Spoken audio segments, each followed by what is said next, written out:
요압 시간에는 대각극사에 의해서 세워진 천태종이 국청사를 중심으로 근본도량으로서는 소속도량으로서는 남숭산, 북숭산 등이 있다고 했고, 그 외 문도로서는 덕린, 익종, 경난, 연료 등이 선종, 즉 달마 선종의 구산문의 출신으로서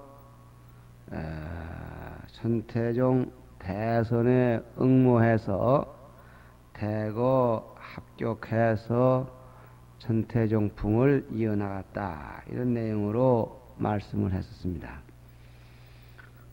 그러면 교재에 있는 부분을 한번 일독하고 다시 형편 따라 이야기를 할까 합니다.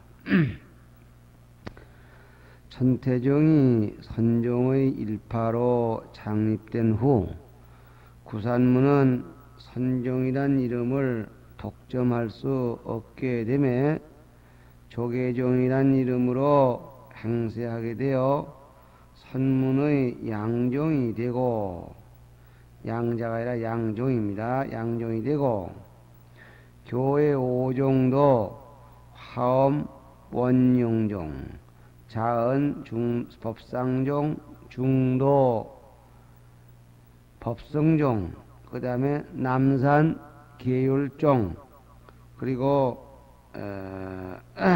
시흥, 열반종으로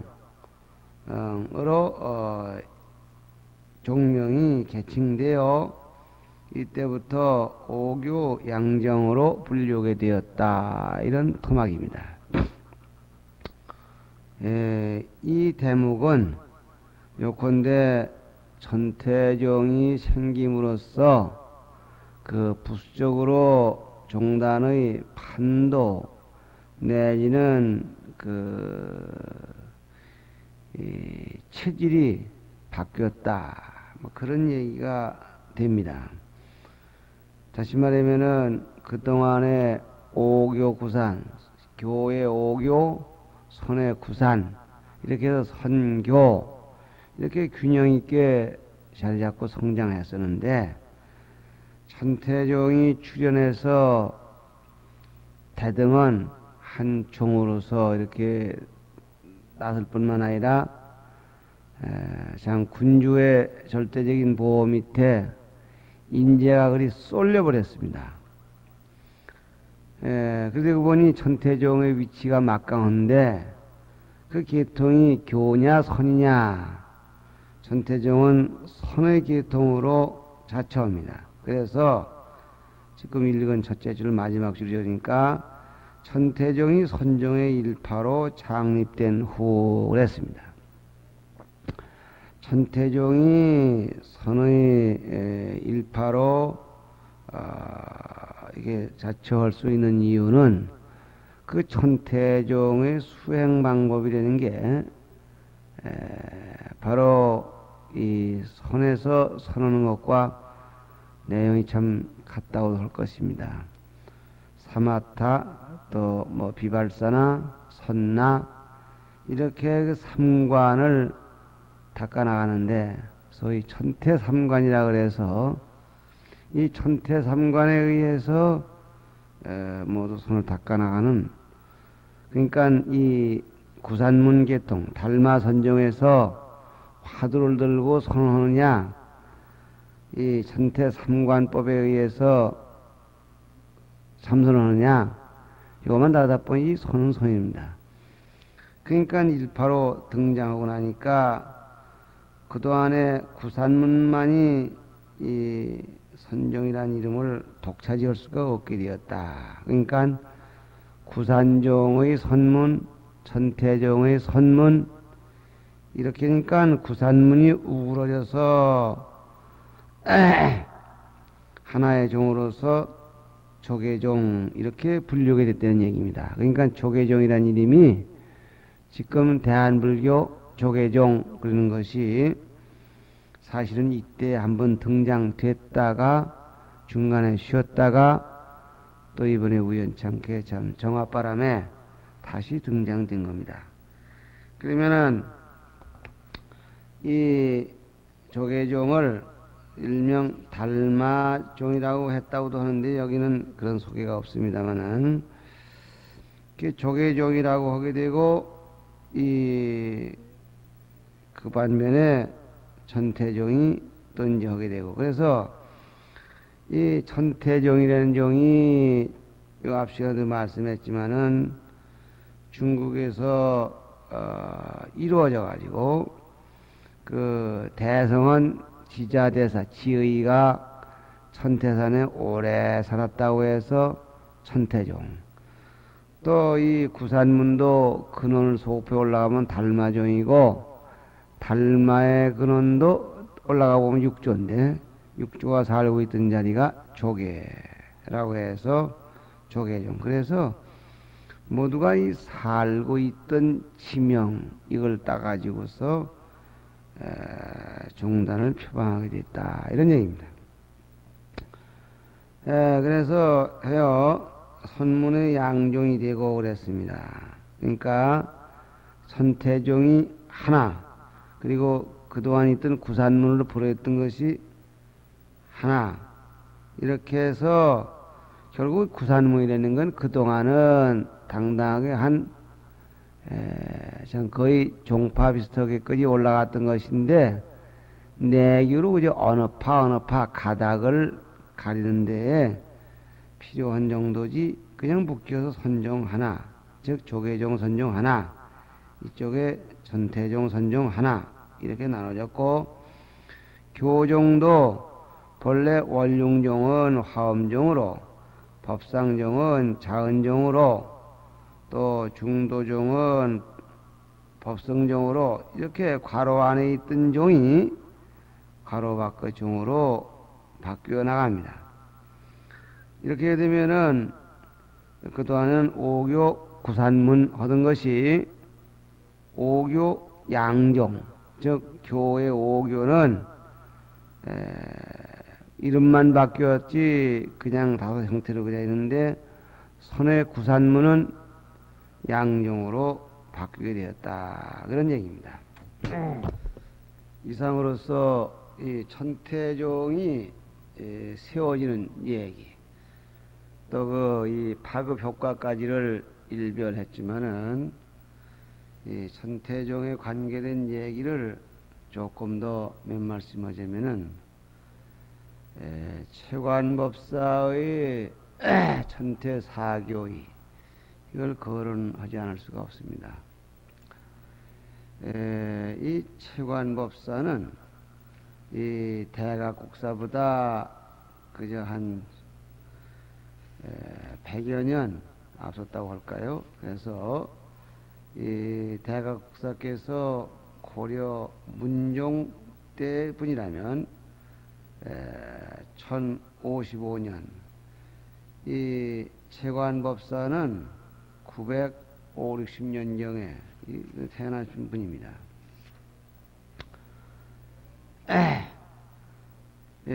그런데 이 채관법사가 천태학을 한 분이다. 이거는 여지껏 남승산 선봉사의 해동 천태 시조 대각국사 비가 있는데 그 비문에 보면은 이런 구절이 있다고 전합니다. 이 나라에 옛날에 채관이라는 분이 있었는데, 채자는 사제 할 때 그 말씀한 면에 임금지한 자세히 할 채자죠. 볼관.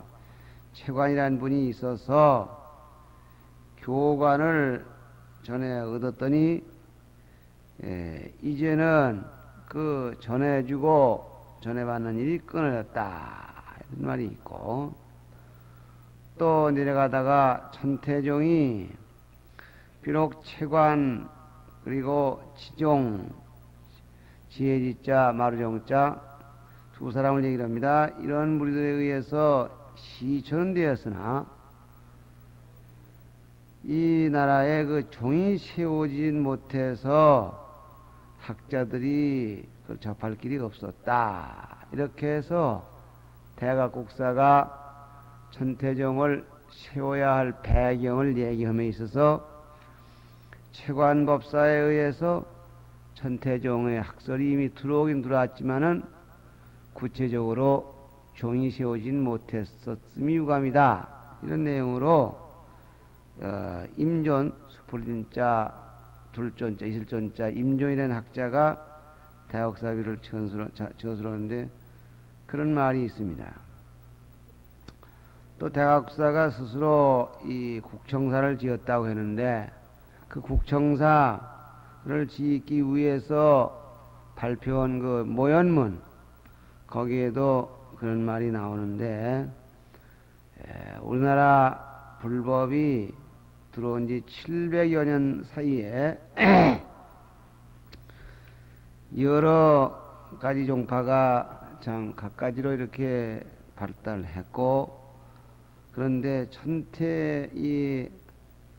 천태종, 천태일교가 역시 대를 이어서 명면해 왔다. 그래서 원효 스님께서도 지난날 좋다고 찬양하신 바가 있고 또 채관법사도 그 훗날 그걸 전해오신 적이 있었고 그런데 다만 기연이 맞지 않아서 구체적으로 이걸 빛낼 길이 없었고 이걸 전할 길이 없었어.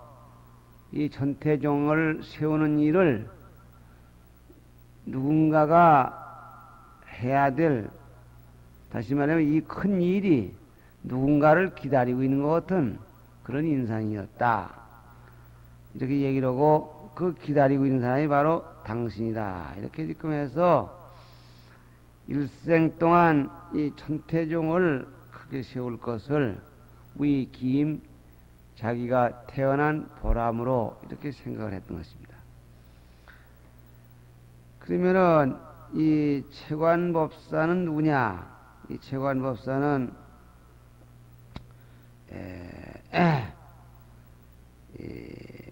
아까 말씀한 바와 같이 960년경 그러니까 중국의 이 산무법난 이런 각종 법난으로 인해서 불경이란 불경은 다 태워버립니다. 그런데 그 당시 법난이 끝난 뒤에 오랑 숙이란 분이 변두리 왕이죠. 불경에서 어떤 모를 말이 있어서 그거를 오르의자 고요역자 의적이라고 그 당시에 유명한 선생에게 말씀을 묻습니다. 말하면은 제여 사주라 그래서 제월제 나무려 넉사 머무를 주 이게 뭔 말이냐고 이렇게 물었더니 그분이 대답하기를 법화현의 즉 천태지자가 저술은 법화현의에 나오는 말인데 그 설명이 거기 있는데 그 책이 사무법론에 타버리고 없습니다. 그래서 이렇게 애처로운 일이 어디 있나? 어디 가면 구하겠느냐? 이래서 우리나라로 그러한 불경 즉 전란에다 타버리고 하니 너무 억울하니 한 벌씩 양보해 달라고 이렇게 국서를 보내서 구합니다.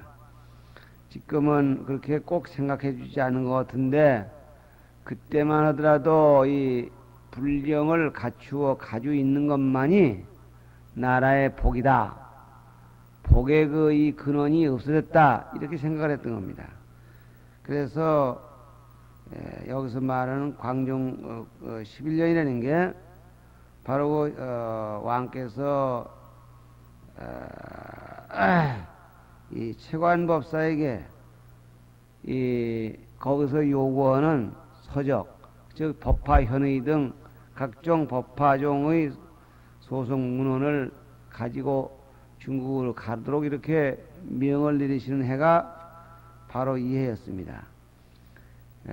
그래서 그분이 가서 의적 이게 그 서적을 바친과 동시에 자기의 의사를 개진하고 거기에서 학문을 더 닦아서 천태 사교의 넉사 가리킬 교 그동에 대해서 천태 사교의를 저술해서 원고를 만들어서 광주 속에 넣어놓고 돌아가는데 돌아간 뒤에 그쪽에서 무슨 광채가 하도 요란하게 나서 여러분이 그 원고가 있었더라 그랬습니다. 그리고 10년을 중국에 있다가 우리나라에 돌아오지 않고 거기에서 돌아가는데 이 천태사교인은 불교를 공부하는 분에게 참으로 필요한 책으로서 내가 들은 말은 일본 사람들은 대학 이런 국어 교양 교재로 쓴다는 말을 들었는데 우리나라에서는 나부터라도 천태사교의를 열심히 읽어볼 기회가 없습니다. 이상은 천태종의 대각국사의 천태종을 얘기하고 그와 관련된 채관법사의 천태사교의를 조금 얘기해 마쳤습니다. 여기 한 가지 꼭 짚고 넘어가야 할 그런 일이 있는데 그건 바로 고려불교에 있어서의 대장경 간행이 되겠습니다. 이 교재에서는 우리가 다루고 있는 의지하고 있는 교재에는 이 대장경을 얘기하는 항목이 없네요. 그래서 교재와 관계없이 얘기를 좀 하고 넘어가야 될까 합니다. 고려 대장경 하게 되면은 고려 8대 왕인 헌종 때에 번역한 장경 이건 타버리가 없죠. 그리고 그 후대 고려 고종 때에 간행된 말하면 지금 해인사에 모셔져 있는 대장경 이렇게 해서 전후 2차례의 대장경을 새겼다 이렇게 말하고 있습니다. 그런데 엄밀히 말하면은 이 앞시간에 얘기한 바와 같이 대각국사가 중국에 돌아오셔서 흥왕사에서 교장도감을 설치하고 중국 거란 일본으로부터 수집한 경적 4천여 권을 간행했다 그랬습니다. 그러면은 1차 초간장경 이것이 현종원년에 즉 1010년에 서들어온 거란병을 물리치기 위해서 거기 조각한 것이고 그리고 그 다음에 대각국사가 문종년간에 들어오셔가지고 중국서 돌아오셔가지고 1087년이 되겠습니다. 번역해 간행해낸 그런 경적이 4천여 원이라고 그랬습니다.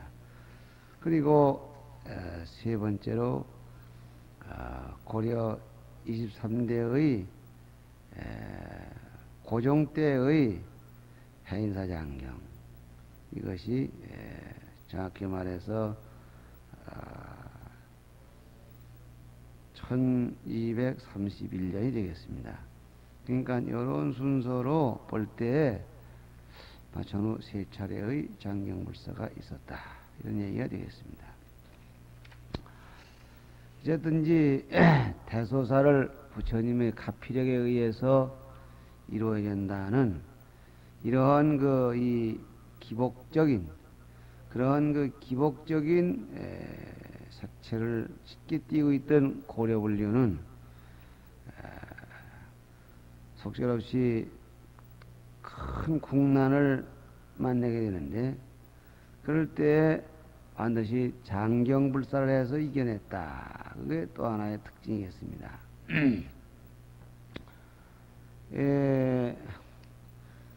고려 역대에 그 제1차 국난을 만나서 장경불사라는 것은 아까 말씀한 같이 제8대 왕 헌종 원년 서기 1010년이 되겠습니다. 이때 거란의 성종이 대군을 끌고 우리나라를 침략합니다.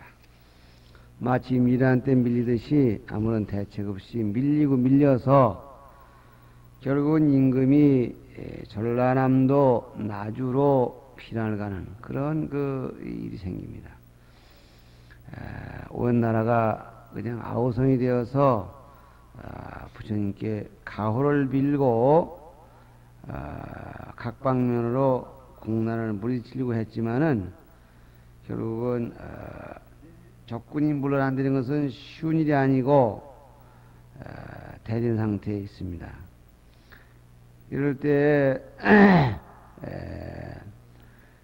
이 국민들을 부처님의 그 가피력을 비는 일로 총 단합하는 길이 대장경인 것으로 등장이 되어서 대장경을 조각하기 시작을 합니다.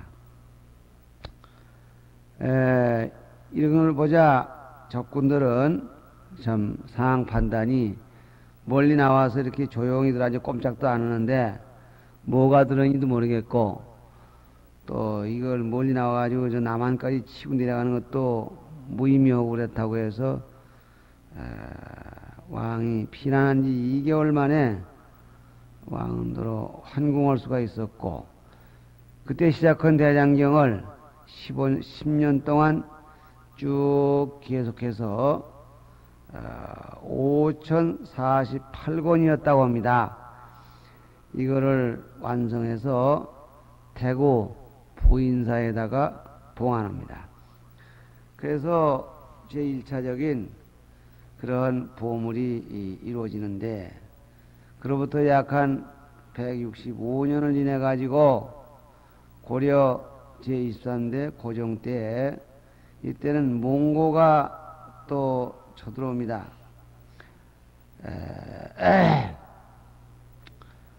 이 먼저 거란병이 왔을 때에 사실은 우리나라 힘으로 막고 부처님의 힘으로 막고 할 수 있는 게 다 해봤까지 그래서 거기 몽고 옆에는 거란에게 좀 도와달라고 이렇게 했던 것인데 그때 거란병이 와가지고 행패를 부리는 겁니다. 국제관계라는 게 언제나 그렇지 않습니까? 조금 도와줬다면 피를 흘리고 남의 나라를 위해서 싸운다는 게 상당한 대가를 두고두고 빼가는 거 아니고야 누가 하겠어요. 여기도 그와 같이 해서 이 몽고병들이 거란을 물리치는 데는 도움이 됐지만은 거란이 물러간 뒤에 몽고가 괴로움을 주는 건 감당하기 어려웠습니다.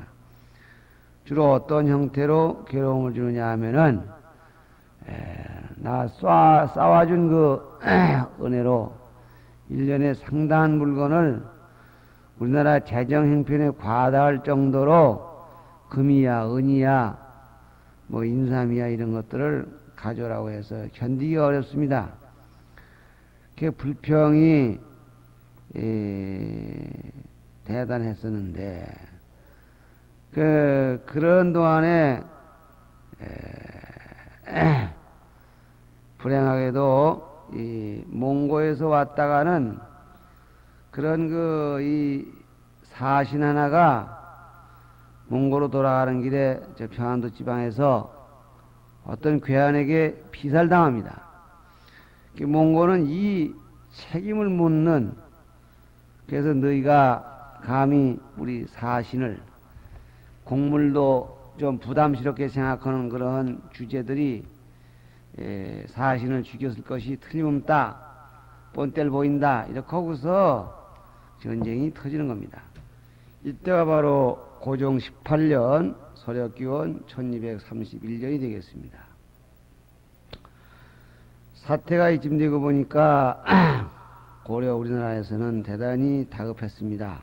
그래서 고종이 참 공물을 두둑하게 갖다 올리면서 칭신상표 소신이 그 부하들을 잘 못 가르쳐 그러니 아주 죄송하다고 이렇게 합니다. 그러나 몽고는 조금도 늦추지 아니하고 전후 5년 동안 가진 행패를 다 부리고 개성거리라 쑥밭을 만들고 더 나아가서는 대구까지 내려가서 부인사에 있는 대장경판을 불질러 버립니다. 그래서 참 그 유명한 얘기로 어쩔 수가 없이 전란 난지 5년이 되는, 그래서 고종 23년이 되겠습니다. 강화로 모두 밀려 들어가서 거기 앉아서 그저 부처님한테 죽자하고 빌기나 해야 되겠다.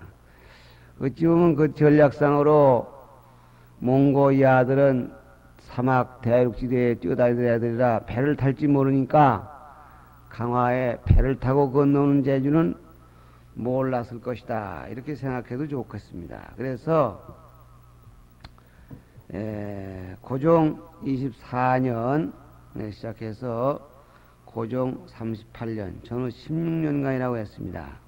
강화에 들어앉아서 대장경판을 새기는 겁니다.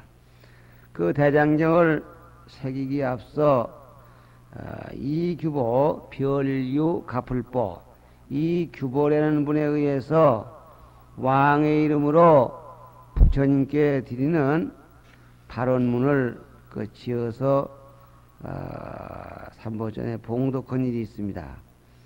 그것이 바로 그 유명한 해인사 장경 발언문입니다. 지금도 해인사에 가면은 우리 스님, 은호 스님께서 이걸 찾아내가지고 번역을 해서 붙여놓은 게 있는데, 지금은 인쇄를 해서 붙여놓아 있는 걸로 알고 있습니다. 그래서 모두가 6,529권 81,258매, 그래서 이렇게 해서 이 고려장경이 생기는데, 이 고려장경이 다른 어느 장경보다도 가장 이렇게 그 교정이 잘 됐답니다. 거란본, 소홍본, 무슨 이 북본, 그래서 무려 7가지 장경을 모아다 놓고, 이 책에 한울천자는 어디는 제6자로 됐고, 어디는 사람자로 됐고, 어느 장경은 여기 없고, 어느 장경은 여기 몇 마디 더 들었고, 이렇게 해서 그 비교표를 계산해놔서 세계에서 지금 우리나라 고려장경을 가지고 토대를 삼고 참고할 정도로 유명한 것입니다. 그때 교정을 맡았던 분은 개태사 수기신이라고 했습니다. 어쨌든 이 자랑거리를 잘 앞으로 거국적으로 내셔야 되겠고요. 그 당시에 발언문이 너무너무 좋습니다. 시간이 모자라서 여기서 끝이겠고, 후반부에 가서 한번 다시 읽도록 하도록 하겠습니다.